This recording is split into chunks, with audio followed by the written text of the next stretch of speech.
Is it too bright? Can you see at the back? Can see her. Okay. Now, as whatever I written out substitution, right? If I have gas, basically it's replacing the OH with a halogen of your choice. So let's take a look at in terms of the reagent here. So for example, we can use anhydrous PCl5.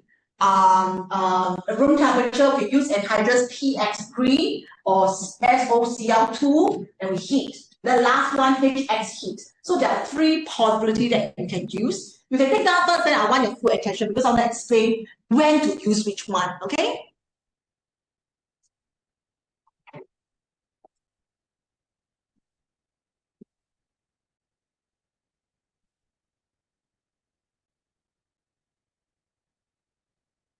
Hi, Freedom.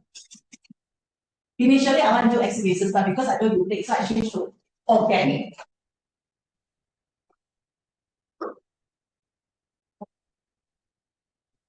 You don't use that table because that table is really shaky. Really shaky. Yes. Yeah, shaky. That is shaky here. So you either sit in front, or sit beside John, or sit the last row. Come. Did I see the friend? Take the circle line, is it? You took the circle line, ah? Yeah, that one should be delay, right?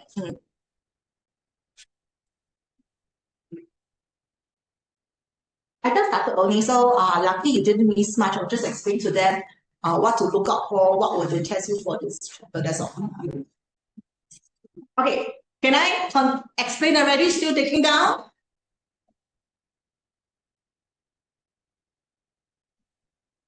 Okay, like what I mentioned, right? Halogenation is replacing your OH with a halogen of your choice. So if you want to replace OH with Cl, I'll sit with the first one. I think quite easy to see, right? Because this PCl, like PCl, right? So if you want to replace OH with Cl, I will stick with the first one, okay? Now, if you want to replace OH with any other halogen like Br, unfortunately, we do not have things like PBr5, it don't exist. So we use this one here, PBr3, PI3.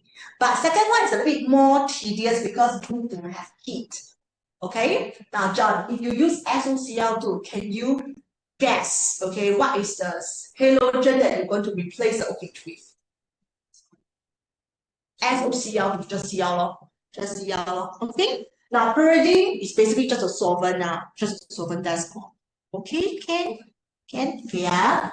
Now last one, HX, this one here. I circle this one, I say, no will do, don't quote this, okay? That means you just need to know that if MCQ, you see, you have something like that, HCl heat, right?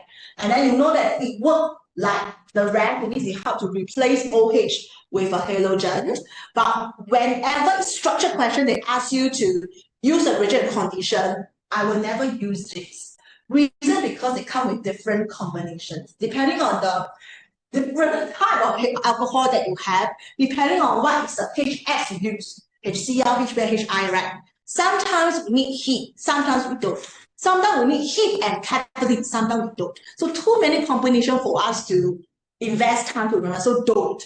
Okay, so this one is more like if we appear MCQ, okay, then just know. But in structured question, we stick with the first two. Okay, and yeah.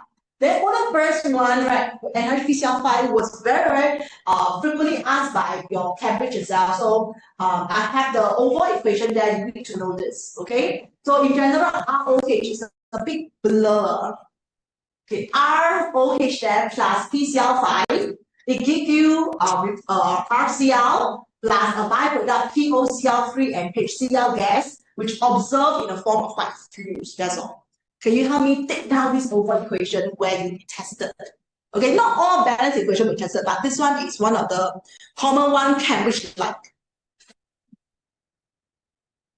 Okay, and then for the product, like I mentioned, just replacing your OH with a halogen of your choice. Okay, take down, that's all.